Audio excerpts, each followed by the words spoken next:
रोम रग रग बोले तब कुछ स्वाद नाम को पावे। यही सारा वैभव प्रकाशित हो जाता है। जहां तक हो सके किसी भी अनर्थ के हटाने का तुम प्रयास और चिंता मत करो। बहुत अनुभव की बात है। जैसे तुम कहीं फंस गए, गलती हो गई तुमसे, माया ने फंसा लिया, अब निर्भय हो जाओ। तुम्हारा अपमान होगा, तुम्हारी निंदा होगी, कुछ नहीं बिगड़ेगा, लेकिन पूरा जीवन बर्बाद नहीं कर देना है। प्रभु के भरोसे हो जाओ कि यदि आपको अपमान और निंदा करवानी तो करवाओ, पर अब लो नसानी अब ना सही हो। मैं समझ गया, अब आगे बढ़ूंगा, नहीं रुकूंगा। कुछ भी हो जाए, प्राण चले जाए, सभा में अपमान हो जाए, तो भी मैं अब रुकने वाला नहीं। समझ रहे? प्राप्त अनर्थ की निवृत्ति की चिंता में नहीं रहना तुम्हें। अगर तुमसे अनर्थ हो भी गया है तो तत्काल आगे बढ़ो। तुम्हारा इष्ट वो तो जान रहा है ना, तो पकड़ो उसी को। आप जान रहे थे मैं फिसल रहा था, आपने नहीं रोका ना, चलो अब आपके ऊपर है। आप चाहे अपमान करवाओ, चाहे निंदा करवाओ, चाहे आप हमारा ये शरीर छुड़वा दो, अब मैं आपको छोड़ने वाला नहीं।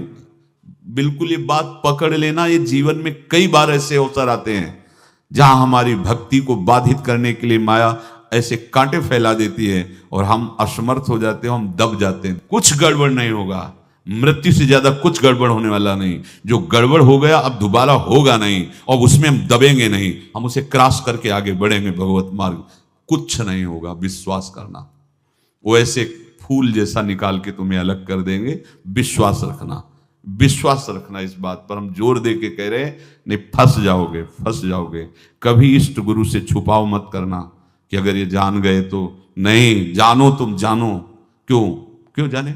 गलती तो तूने की। अगर हमारी गलती है तो आपकी भी गलती है। कैसे?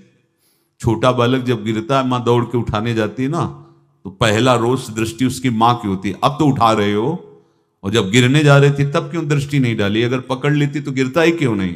तुम्हारी माया बाजी पसारी विचित्र, सुन मुनि मोहे काकी कोड़, कह हरिदास तुम्हारे हम जीते।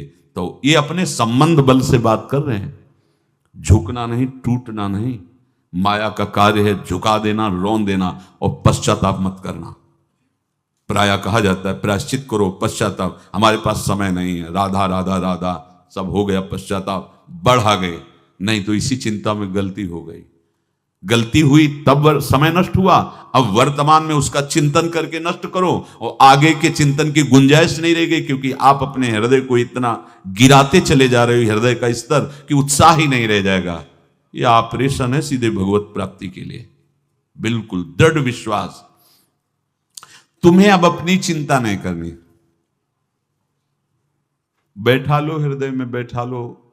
अगर भगवत विश्वास नहीं तो घबराहट पैदा हो जाएगी, भय हो जाएगा, विषाद हो जाएगा। अरे कितनी बार संसार में अपमान हुआ है, कितनी बार सम्मान हुआ है। ये कुछ सम्मान और अपमान कुछ अस्तित्व तो नहीं रखता। अब हरि नहीं छूटेंगे। भाग हरि की तरफ, भाग।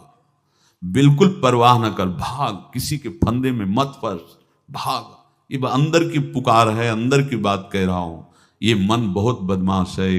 पहले तो लुभायमान करके सुख में बंधाता है, और फिर भय और संकट विषाद में फंसा देता है।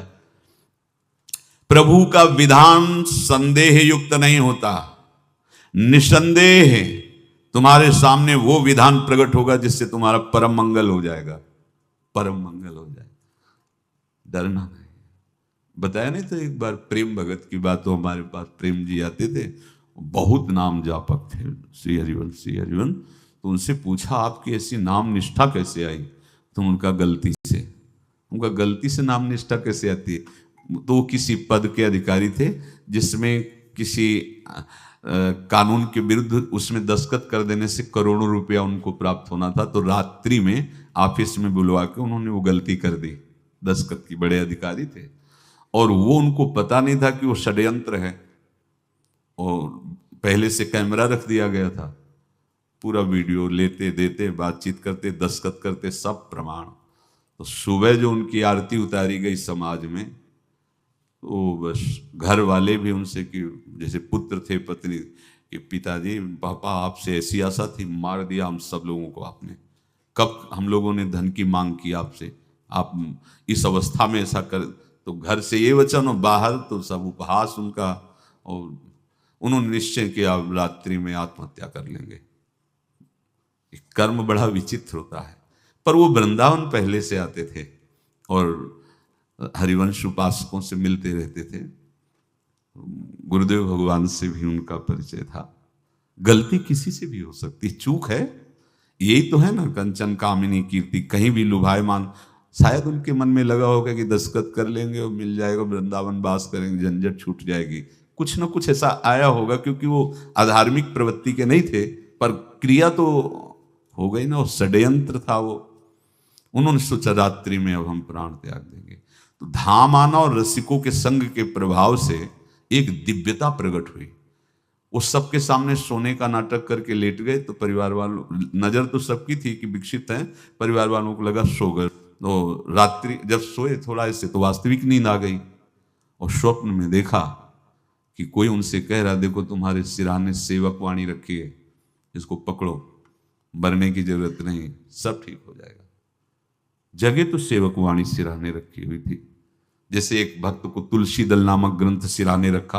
अरे अलौकिक शक्ति संपन्न भगवान और भगवान के पार्षद हैं। बस सब बात हट गई और उनकी जिह्वा और उनके मन ने, जैसे ना मरने वाले को प्राण मिल जाए कि भाई प्राण रक्षा, ऐसा को श्री हरिवंश हमारे रसिक समाज में जब वो आते थे उनका अच्छा सम्मान होता था। तेजों में चेहरा, वयोवृद्ध शरीर, श्री हरिवंश ऐसे चलता रहता, बात करते और श्री हरिवंश ऐसी नाम में रति देखी। देखो ना क्या हुआ, घटना क्या थी, दृश्य क्या था, जीवन बिल्कुल व्यर्थ हो क्या गया, लोक सम्माननीय जीवन बन गया, महात्मा बन गए और भगवत प्राप्त हो गए हैं, उनका शरीर छूट गया है। तो यहां कह रहे हैं कि तुम्हें किसी भी हेतु से अपनी चिंता नहीं अब करनी। प्रभु का विधान निसंदेह परम कल्याण में होता है, तुम्हें संदेह नहीं करना। कड़ुआ हो सकता है लेकिन अवसर तो मिल जाएगा श्री जी की तरफ भागने का। हम अपने को अच्छा साबित करने के लिए पूरा जीवन लगा दें, नहीं भाई, हम नीच आचरण वाले पर भागेंगे प्रभु की तरफ, लोक पावन करने वाले महात्मा बन जाओगे। सतरति शाह लोकांत, इसको बैठा लो, जीवन में काम आएगी, ये वस्तु काम आएगी, क्योंकि विपक्ष जोरदार है, माया कोई साधारण नहीं है। विश्वासी साधक का भगवान स्वयं जुम्मा ले लेते हैं। विश्वासी साधक का भगवान स्वयं, देखो अपने मन में तुम किसी प्रकार की चिंता न रख करके ये आज से विश्वास कर लो कि अब मेरे जीवन में जो होगा, मेरे प्रियाजू के द्वारा किया हुआ विधान परम सुखप्रद होगा, परम मंगलमय होगा। विश्वासी भक्त का जब ये स्वभाव निश्चय हो जाता है कि मेरे प्रभु जो करेंगे वो मंगल करेंगे, तो परिस्थिति बुरी दिखाई दे सकती है, परिस्थिति भयावह दिखाई दे सकती है कि अब तो सब गया, ऐसा लगेगा। लेकिन वो बहुत बड़े के हाथ में नियंत्रित है परिस्थिति। देखते देखते उस परिस्थिति का परिणाम निश्चिंत, निःशोक और निर्भय कर देने वाला हो जाएगा। भयभीत मत होना। बहुत ही अमृतमयी बातें हैं, अगर अपने साधन पथ पे हम इनको आदर्श मानकर चलें तो बहुत जल्दी आनंद आ जाए। किसी भी अड़चन को तैयार रहो, ये काल क्षेत्र है, मृत्यु क्षेत्र है, कुछ भी कभी भी कहीं भी कैसे भी सबके सब मर सकते हो। अभी यही खंबा टूट जाए, बिल्डिंग गिर जाए, सब मर जाओगे। कहां जाओगे? जहां ऐसे सुन रहे हो ना, ऐसे निकुंज में चलेंगे। अब हमें किसी भी अड़चन से कोई भय नहीं, किसी भी अड़चन से भय नहीं। आप ये खिलवाड़ मत समझे, किसी भी अर्थ कोई तुम्हें नहीं रोक सकता अब श्री जी से मिलने के लिए। ये आगंतुक भय एक स्वाभाविक होता है। जैसे पूज्य श्री मंगनानंद जी सरकार सेनपुर, बहुत उच्च कोटि के ब्रह्मलीन महापुरुष, तो एक चौकी पर ऐसे बैठे हुए थे और बहुत से ऐसे संतजन परमहंस सब बैठे हुए थे और ब्रह्म चिंतन के विषय में चर्चा चल रही थी। तो एक संत आगंतुक आए ऐसे गंगा किनारे। तो उस समय स्वामी जी कह रहे थे मंगनानंद जी कि एक होता है विचार भय, वो संतों में कभी नहीं होता है। और एक होता है तात्कालिक भय, वो सबको व्याप्त हो जाता है। तो उन्होंने कहा कि स्वामी जी, वैसे हम आपका आदर करते हैं, लेकिन इस बात पर हमारा मतलब मन नहीं बैठ पा रहा है कि जो ब्रह्म स्वरूप को जान गया उसको विचार भय तो होगा ही नहीं, लेकिन स्वाभाविक भय कैसा हो सकता है? तो सिद्ध पुरुष थे। उनका स्वामी जी बैठो, प्रसंग पूरा होने के बाद फिर आपका उत्तर हो जाएगा। ऐसे चौकी लगाई, बैठे, और बैठे थे बट वृक्ष के नीचे। तो एक जैसे बाज है, गीद पक्षी है, उस समय तो वो संध्या का समय था, आके ऐसे जे भी बैठा तो खरबर खरबर वो डाल, तो महाराज चौकी के नीचे हो गए, जो गंगा किनारे से आए थे ना। तो कहा स्वामी जी, ये विचार भय है या स्वाभाविक भय है, या आपको ब्रह्म चिंतन या ब्रह्म बोध नहीं? तो हंस दिए, बोले उत्तर मिल गया।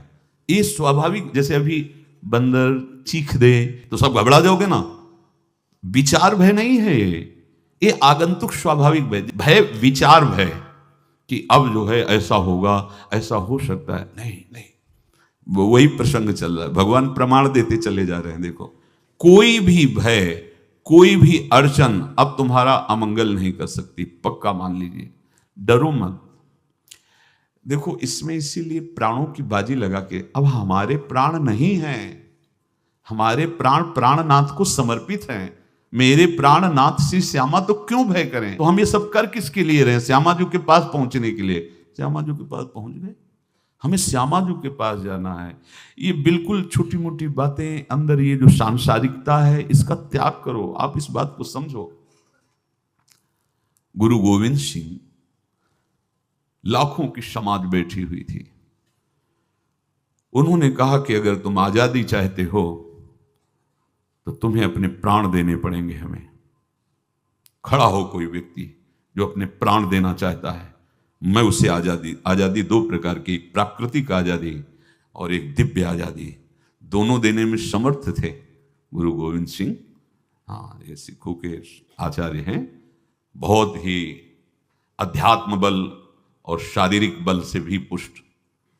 एक खड़े हुए हिम्मत करके बोले, आ, गड़ासा हाथ में, अंदर गए, और ऐसा लगा कि उनकी गर्दन उतार दी गई, और ऐसे रक्त प्रवाह सा नाली से बहा, जो सबको दिखाई दे रहा था। और कोई है? जब पता ही चल गया कि गर्दन उतारी जा रही, रक्त प्रवाह, वो कहते मुझे तुम रक्त दो, प्राण दो, मैं तुम्हें आजादी दूंगा। 2 3 4 5 अंदर ले जाते, ये आभास भी नहीं होने दिया कि वो जीवित है। 5 तैयार, पूरी सभा में 5 तैयार। बोले ये पंच प्राण प्यारे हैं भाई, इतने से एक एक से 1.25 लाख को परास्त कराऊं, देखना मेरा नाम गुरु गोविंद सिंह न धराऊं, यदि एक एक से 1.25 लाख को परास्त, क्योंकि प्राणों की बाजी समर्पित कर दी। अब क्या भय? माया से आजादी प्राप्त करने के लिए भयभीत होना तो बिल्कुल जीवन में छोड़ दो। विचार भय नहीं होना चाहिए, ये स्वाभाविक भय होगा। अभी कोई ऐसी आवाज आ जाए, वो ऐसे स्वाभाविक होता है, उस पर तर्क वितर्क नहीं किया जाता। विचार भय नहीं होना चाहिए। जानते हो, तुम्हारा जीवन, तुम्हारे प्राण, तुम्हारा शरीर हरि को समर्पित है, और हरि के अधीन काल है, कुछ नहीं हो सकता, और जो कुछ होगा वो परम मंगल होगा। किसी भी अड़चन को भगवान के सौहार्द के सामने अड़चन मत मानना। हम अगर अड़चन को दूर करने का प्रयास करेंगे तो अड़चन हमें फंसा लेगी, अड़चन। और यदि भगवान पे विश्वास कर लिए तो वही अड़चन अर्चन बन जाएगी, उपासना बन जाएगी। मान लीजिए बात, मान लीजिए। आप लोग तो गृहस्थ में देखा होगा, हमने देखा है, बच्चा गिरा, रोने लगा, माँ उठाने आई, छाती से लगाया, वो माँ के थप्पड़ मार रहा है। यद्यपि वो कुछ जानता नहीं, पर भाव जब उसके देखे, बलिहार है, इस वात्सल्य की बलिहार है, ये माँ को मार के कह रहा है, थप्पड़ मार के, अब तू छाती से लगा रही, जब गिरा और चोट लगी तब तू कहाँ थी, क्यों ले उठाया? ये अधिकार हरि, वो तो अल्पज्ञ माँ है, पर हम तो सर्वज्ञ हरि के वात्सल्य में डूबे हुए हैं। हमको तो भय बिल्कुल नहीं होना चाहिए। हाँ, जानबूझकर इसका दुरुपयोग मत करना। विश्राम की तरफ सत्संग जा रहा है, ध्यान से सुनो। कोई भी अड़चन अब हमको प्रयास नहीं करना उसको दूर करने का, ये जिम्मेवारी हमारे प्रभु की है। और प्रभु के ऊपर अगर आपने भरोसा दृढ़ कर लिया तो हर अड़चन अड़चन बन जाएगी, भगवान की पूजा बन जाएगी। पर देखो, इस बात को लेकर के हमें अशुद्ध आचरण नहीं करना, गंदी बात पे नहीं उतर जाना कि आप बचा लेना जो भगवान हो। तो नहीं बचाएंगे, हम तुम्हें बता रहे। अगर उनको चैलेंज करोगे ना कि सत्संग में सुना है कि आप बचाते हो, बचा लेना भला, तो नहीं बचाएंगे। क्या करेंगे? डबल पिटाई करवाएंगे तुम्हारी, क्योंकि सुन के भी तुम मनमानी कर रहे हो ना, और जब पिटोगे फिर रोगे तो फिर बचा लेंगे। ये लीला बिहारी गुरु हैं, बहुत करुणा में है, इनसे उल्टा मत खेलना, नहीं तो अगर ये उल्टा खेलने लगे तो तुम पहचान ही नहीं पाओगे। कह रहे हैं अपने आचरण को जानबूझकर अशुद्ध ना करो, तुम्हारी सारी बुराइयों की जिम्मेवारी हरि ले लेंगे। शब्द पर ध्यान दीजिए, जानबूझकर तुम अपनी बुराइयों का प्रयोग मत करो, तुम्हारे में जो बुराई है वो श्री हरि स्वयं स्वीकार कर लेंगे। वो ठीक है, जैसे आग में मल पड़े या चंदन या लोहा पड़े या लकड़ी, आग सबको अपना रूप दे देती है, ऐसे हर बुराई हरि में जाके परम सद्गुण बन जाती है। हम जितना अपने आप को अच्छा बनाने का प्रयास करेंगे, ये संसारियों के समझ में नहीं आएगा, परमार्थ के पथिकों के लिए बात है, और यही विश्राम हो जाएगा। हम अपने आप को जितना अच्छा और बड़ा बनाने की कोशिश करेंगे, उतना ही हमारा प्रयत्न हमको नीचा गिरा देगा। यदि हम अपने को भगवान के आश्रित कर करके उनके नाम का जप और उनकी आज्ञा पे चले तो इतने अच्छे बन जाओगे, बिस्तरे सब जग विमल कीरति साधु संगति ना टरे। इतने महान बन जाओगे कि विश्व आत्मा भगवान जब हृदय से लगा लिए तो जा पर कृपा राम की हुई, ता पर कृपा करे सब कोई। सुर नर मुनि प्रसन्नता ऊपर, सोई विजयी विनयी गुण सागर, तास सुजस त्रैलोक उजागर। इसलिए सत्संग का मनन करो और ये जीवन व्यर्थ ना जाने पावे, सावधान आप रहो, और निर्वाह हमारी लाडली जो करेंगी। और ये जन्म हम सबको लाडली जू की प्राप्ति के लिए मिला है, और पक्का पक्का विश्वास करो लाडली जू हमें मिलेंगी, पक्का विश्वास करो, इस पे संशय मत रखना। हम किसी साधन बल से नहीं कह रहे कि तुम्हें लाडली जू मिलेंगी, लाडली जू मिलेंगी उनकी कृपा से, उनके दुलार से, उनके आकर्षण से। अब हमारा निश्चय हो गया है कि लाडली जू बोले आपका, हम हमारा मतलब सबका। ये जितने आप सब बैठे हो, आपको पता नहीं आपके कितने भाग्य प्रकाशित हो रहे हैं लाडली जी की कृपा से। अगर पता चल जाएगा तो अहंकार आ जाएगा। धैर्य पूर्वक सत्संग का मनन करो और उसे अपने आचरण में उतारो। शेष चर्चा आगे। श्री राधा वल्लभ।